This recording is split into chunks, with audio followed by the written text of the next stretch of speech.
application review, business review, investment, lifestyle, social politic.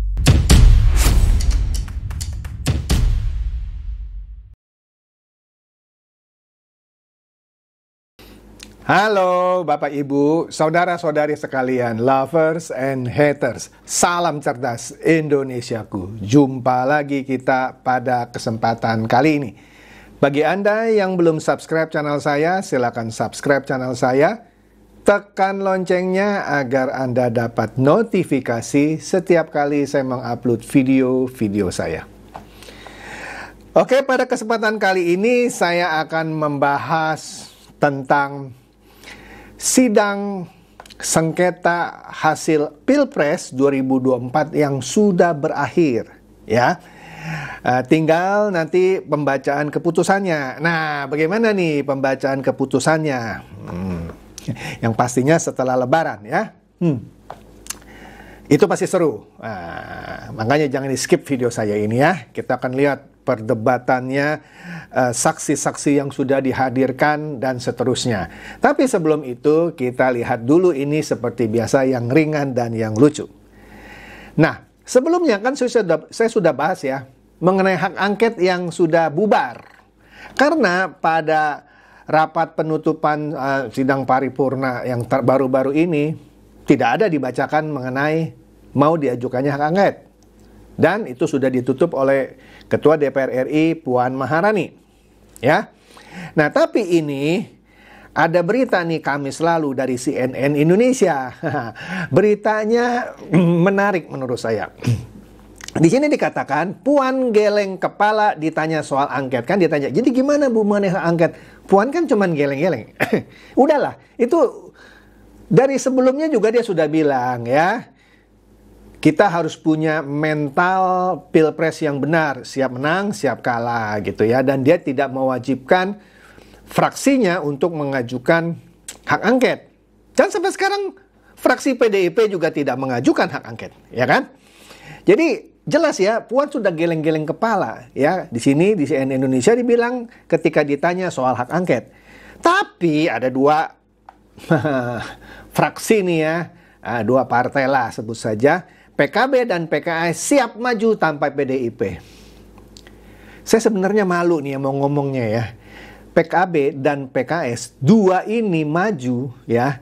Itu nggak cukup 50% karena syarat untuk mengajukan apa tadi namanya hak angket. Pertama, harus diajukan oleh minimum 25 orang. Pasti bisa ya. Dari minimum 2 partai, pasti bisa. Tapi ketika pemanggilan rapat, minimum harus dihadiri oleh 50% anggota DPR RI. Ya kalau cuman PKB dan PKS yang siap, yang lain nggak merasa penting lagi, nggak bisa coy. Sudahlah, di syarat keduanya sudah bubar. Apalagi nanti di syarat ketiga, dari yang hadir 50%-nya itu harus setuju lagi. Sudah, yang keduanya sudah nggak bisa. Ini mimpi ya, jauh panggang dari api. Oke. Nah, ini kita mulai masuk nih. Nah, ya biasa lah ya. Kalau di setiap sidang, setiap kuasa hukum selalu bilang, kami yakin menang. Dalam hal ini, contohnya dari kubu 01, Refli Harun sebagai kuasa hukum kubu 01, dia bilang, yakin Amin menang usai sidang sengketa Pilpres di Mahkamah Konstitusi. Begitu juga kuasa hukum 02 dan 03, semua bilang kami yakin menang. Ya nggak apa-apa, kan namanya statement. Tinggal kita lihat nanti ya. Kalau nggak menang gimana nih? Oke.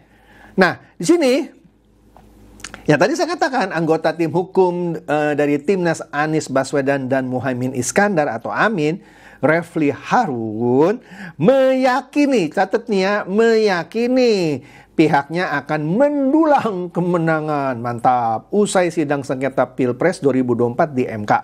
Refli mengklaim apa yang pihaknya dalilkan dalam sidang terbukti seluruhnya. Bagaimana lu bisa bilang terbukti? Hakim belum memutuskan. Oke deh, itu kan feelingnya dia ya, nggak apa-apa lah ya. Jadi kawan-kawan semua, kami menganggap apa yang kami dalilkan terbukti semuanya. Terbukti dari mana coy? Nanti kita lihat ya. Ya, ternyata tidak terbukti. Oke, makanya jangan di-skip kalau nonton video saya. Kita seolah tutup mata hati. Insya Allah kita menang. Amin katanya. Kata Refli menutup pernyataan dalam konferensi pers di gedung MK Jumat lalu. Itu hari terakhir ya. Jumat lalu. Dia mempertanyakan soal bantuan sosial yang dirapel selama 3 bulan. Memang ada pertanyaan itu, kenapa bantuan sosial dirapel 3 bulan? Tetapi begini loh, nanti kita lihat juga lah ya, ininya ya penjelasannya. Dirapel bukan ditambahin dananya. Dananya sudah ada, tapi dalam 3 bulan terakhir ya, dananya itu seakan-akan ditambah. Kira-kira gitulah ya, dirapel. Tapi dananya bukan dana tambahan. Oke, gitu aja dulu deh ya. Ia berharap Hakim MK mampu mempertimbangkan hal itu dalam mengambil keputusan.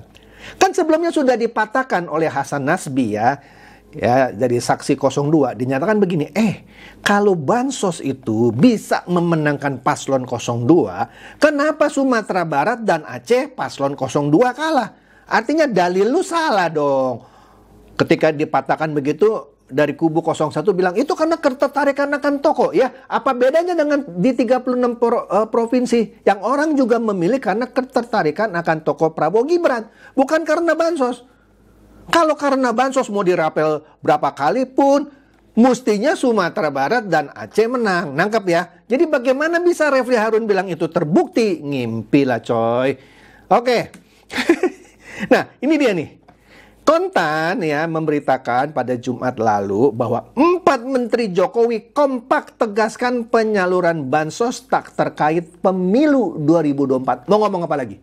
Padahal salah satu menteri yang dipanggil ke MK itu dari PDIP, Tri Risma Harini, Menteri Sosial. Heboh. Nah, jadi ya 4 menteri yang dipanggil di MK untuk memberikan penjelasan ya. Mereka kompak menegaskan bahwa penyaluran bantuan sosial tidak berkaitan sama sekali dengan pemilu 2024. Ya, itu disampaikan oleh siapa saja? Menteri Koordinator Bidang Pembangunan Manusia dan Kebudayaan Menko PMK yaitu Pak Muhadjir Effendi, kemudian Menteri Koordinator Bidang Perekonomian Pak Erlangga Hartarto ya, Menteri Keuangan Sri Mulyani Indrawati dan Menteri Sosial Tri Risma Harini yang dari PDIP. Kurang apa? Ya. Nah, di Jumat itu keempat menteri tadi ketika dimintai keterangan oleh Mahkamah Konstitusi ya, berkaitan dengan dalil-dalil permohonan mengenai adanya hubungan pemberian bantuan sosial itu dengan pemenangan paslon presiden dan wakil presiden nomor urut 2 yaitu Prabowo Subianto dan Gibran Raka Buming Raka pada pemilu 2024 ya kan. Mereka ditanya soal itu ya. Nah, di dalam memberikan keterangan ya, misalnya Menko PMK Pak Muhadjir Effendi menyebut pemberian bansos telah dilakukan sejalan sesuai regulasi dan telah direncanakan sejak awal pemerintahan Jokowi. Artinya sejak 4 tahun lalu. Jadi dari mana mungkin lu bilang ini untuk pemilu 2024? Pikir pakai otak coy. Ini kata Menko PMK lo ya. Jadi di sini katanya ini dilakukan guna mencegah peningkatan kemiskinan, bukan untuk pemenangan pemilu 2024, ya. Sekaligus menghapuskan kemiskinan ekstrim yang ditargetkan dapat mencapai 0% pada 2024, ya. Jadi kata Menko PMK ini, dia dapat memahami apabila tugas dan fungsi mereka dalam mengkoordinasikan, mensinkronisasikan, dan mengendalikan pelaksanaan program di lapangan, kemudian dikait-kaitkan, ditafsir-tafsirkan gitu ya, dengan pesta demokrasi beberapa waktu yang lalu ya. Dia bisa paham ya, karena ada yang panik karena kalah. Itu menurut saya loh, bukan kata Pak Muhadjir ya. Di saat yang sama Pak Muhadjir ini memastikan, nah catat loh, pelaksanaan program penyaluran bansos tersebut telah direncanakan sejak awal ya. Udahlah. Kemudian Pak Erlangga Hartarto sebagai Menko Perekonomian mengatakan peningkatan penyaluran bansos dilakukan sebagai bentuk mitigasi, menurunkan risiko gitu ya, atas bencana El Nino. Sebab El Nino berdampak atas produksi pangan, terutama produksi beras yang mengalami gangguan. Iya dong, maka dikasih bansos beras. Jadi ya, karena harga pangan juga melonjak ya, yang berpengaruh kepada masyarakat miskin dan rentan ya, maka inilah pertimbangan dilakukan bansos terkait El Nino. Hayu lo. Nah, kemudian Menteri Keuangan Ibu Sri Mulyani juga menegaskan tidak terdapat perbedaan pola realisasi anggaran. Ya, nggak ada. Itu sudah diputuskan juga oleh DPR, termasuk semua fraksi-fraksi yang sekarang menggugat. Partai-partai lah ya kita bilang dalam hal ini ya. Aduh. Nah, dikatakan bansos dari Kemensos cukup rendah pada 2 bulan pertama karena adanya penataan kembali kerjasama antara Kemensos dan perbankan. Ya, di awal-awalnya 2 bulan pertama rendah gitu karena ya tadi ya ada penataan kembali gitu ya. Nah, kemudian di sisi lain dia bilang APBN, Anggaran Pendapatan dan Belanja Negara, juga telah ditetapkan jauh sebelum penetapan Capres dan Cawapres 2024. Dan APBN itu sudah disusun sejak awal 2023 dan disetujui oleh semua fraksi di DPR. Jadi dari mana lu dalilkan itu berhubungan dengan pemilu 2024, coy? Ya? Astaga. Jadi begitu ceritanya. Kemudian Ibu Tri Risma hari ini mengatakan ya bahwa Kemensos mendapatkan anggaran sebesar 87,2 triliun pada tahun anggaran 2023. Catat ya. Perinciannya sekitar 98,65% atau 86,1 triliun digunakan untuk program Perlinsos dan sisanya merupakan anggaran untuk dukungan manajemen kementerian. Adapun di tahun anggaran 2024 total anggaran Kemensos mencapai 79,214 triliun. Ya.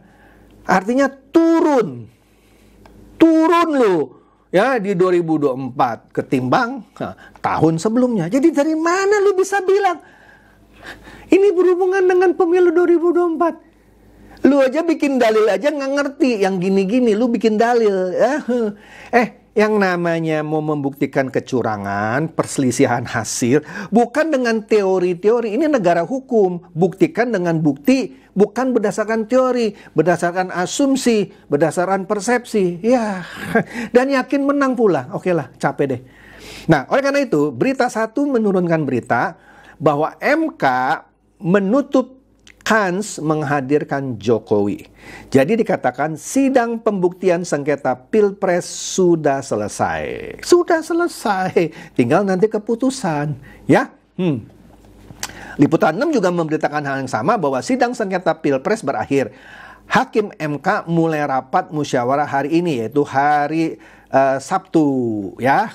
Sabtu 2 hari yang lalu. Ya.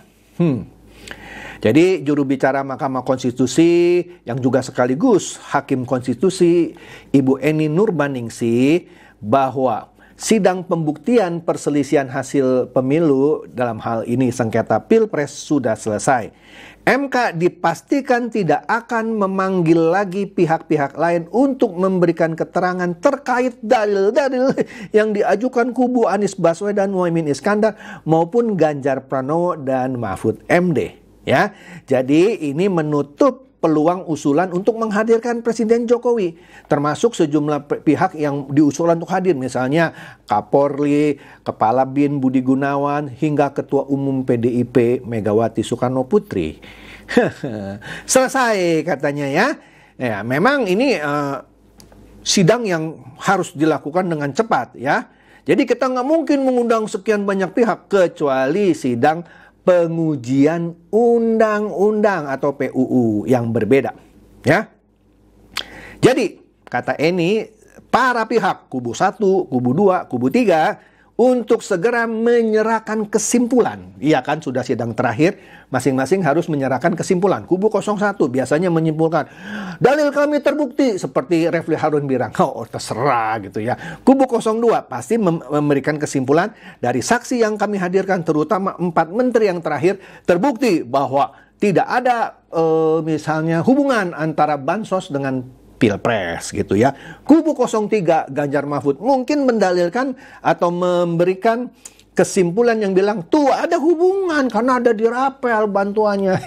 Tapi nggak bilang curangnya di TPS mana, berapa juta suara, kan pentingnya itu ya. Oke deh ya. Nah, ditunggu penyerahan kesimpulan itu pada 16 April. 16 April tuh hari Selasa, minggu depan lagi. Minggu depan lah ya, minggu depan. Iya, oke, minggu depan, tanggal 16 April ya. Oke, jadi begitu ya. Nah, Liputan 6 ini juga bilang bahwa ini mereka mulai rapat permusyawaratan hakim ya, RPH. Dan mereka harus melakukan itu kayak maraton lah gitu ya. Karena setelah itu juga ada perselisihan hasil pemilihan umum pileg. Ini kan pilpresnya ya. Oke. Nah ini Kompas ya memberitakan bahwa kejar putusan sengketa hasil pilpres, MK hanya libur 2 hari saat lebaran. Ya, jadi kerja nonstop nih. Wah bagus juga nih ya. Bagus juga. Oke. Di sini, meskipun di hari libur, 8 hakim konstitusi tetap bekerja. Baik hakim konstitusi maupun seluruh pegawai Mahkamah Konstitusi. Mereka hanya libur tanggal 10 dan 11 April yang bertepatan dengan Hari Raya Idul Fitri 1445 Hijriah. Nah, ini yang deadline-nya nih ya. Tempo misalnya bilang sidang lanjutan sengketa Pilpres digelar MK setelah Lebaran. Dalam hal ini pembacaan keputusan. Agendanya bagaimana? Nah ini dia nih menarik ya. Kan sudah selesai ya. Nah, seperti yang kita tahu gitu ya. Nah jadwal berikutnya adalah pembacaan keputusan PHPU Pilpres yang diumumkan pada 22 April. Jadi masing-masing berharap menang gitu ya. Astaga. Nah peraturan tanggal tersebut sudah diatur oleh Peraturan Mahkamah Konstitusi nomor 1 tahun 2024 tentang tahapan, kegiatan, dan jadwal penanganan perkara PHPU, DPR RI, DPD, DPRD, serta Pilpres. Oke? MK diberi waktu 14 hari untuk memproses perkara PHPU Pilpres yang dimulai sejak pengajuan permohonan. Namun jadwal itu terpotong oleh liburan Lebaran, akan dilanjutkan sehingga akan dilanjutkan setelah Lebaran di tanggal 15 sampai 22 April yaitu pembacaannya. Ya. Jadi ya itu tadi kesimpulannya harus masuk 16 April ya dari masing-masing kubu. Kemudian mereka rapat terus sampai menghasilkan keputusan yang dibacakan pada 22 April. Ya, jadi penyerahan kesimpulan ditunggu paling lambat Selasa 16 April pukul 4 sore. Ya, kita tahu tadi mulai Sabtu MK telah rapat permusyawaratan hakim RPH untuk menentukan putusan dari seluruh proses sidang yang dilakukan. Ya, dalam sidang tersebut seluruh hakim konstitusi menyampaikan pandangan terkait seluruh rangkaian PHPU. Jadi mereka di internal meeting tuh mulai dari hari Sabtu tanggal 6 April ya. Nah, selama mereka meeting ya, kan para pihak kubu 1, kubu 2, kubu 3 ditunggu rangkuman kesimpulan mereka masing-masing ya. Jadi selama mereka meeting ya, RPH rapat permusyawaratan hakim, para kubu itu boleh memberikan kesimpulannya yang paling lambat ditunggu pada tanggal 16 April ya. Sehingga sambil rapat kalau sudah ada yang masuk, misalnya kubu 1 masukin dulu kesimpulannya, boleh itu menjadi bahan mereka dalam rapat ya. Tapi kalau diberikan paling lambat 16 April pun boleh karena keputusannya baru nanti 22 April gitu ya. Tapi di sini kita lihat ya, bahwa ya sudah dibilang tadi lah ya, sudah menteri-menteri yang diperiksa gitu ya, ada 4 gitu ya. Dan aduh, yang menarik adalah ini nih. Ini sebentar nih saya kasih lihat nih. Nah, yang paling menarik ini, bahwa di dalam sidang itu kita tahu kan, ini yang paling penting nih. Di sini dikatakan dalam sidang itu yang titik fokus utamanya mereka ada dugaan politisasi bansos, ya. Itu merupakan salah satu poin utama dalam gugatan perselisihan sengketa Pilpres, ya. Baik yang diajukan oleh kubu 01 maupun kubu 03, ya. Nah, jadi kita tinggal lihat, misalnya, benar nggak politisasi bansos itu terjadi? Tadi kan sudah saya jelaskan kan, 4 menteri itu sudah kompak, bahkan salah satunya menteri dari PDIP, Tri Risma hari ini. Jadi kurang apa lagi? Maka dari itu Gibran, di pada suatu kesempatan ketika dia ditanya oleh para wartawan mengenai bagaimana ini soal sidang sengketa Pilpres, Gibran bilang, kan 4 menteri sudah diperiksa, sudah memberikan jawabannya, sudah jelas toh, mau apa lagi? Nah, singkat, jelas, padat. Oke, jadi kita tunggu saja ya, pada tanggal 22 April ya, pada saat itu akan dibacakan keputusan akhir dari MK. Demikian saja dari saya, semoga ini mencerdaskan dan mencerahkan Anda semua. Semoga ini juga bisa Anda share kepada teman-teman, sahabat atau kerabat supaya mereka juga boleh tambah cerdas dan tercerahkan. Seperti biasa, terima kasih.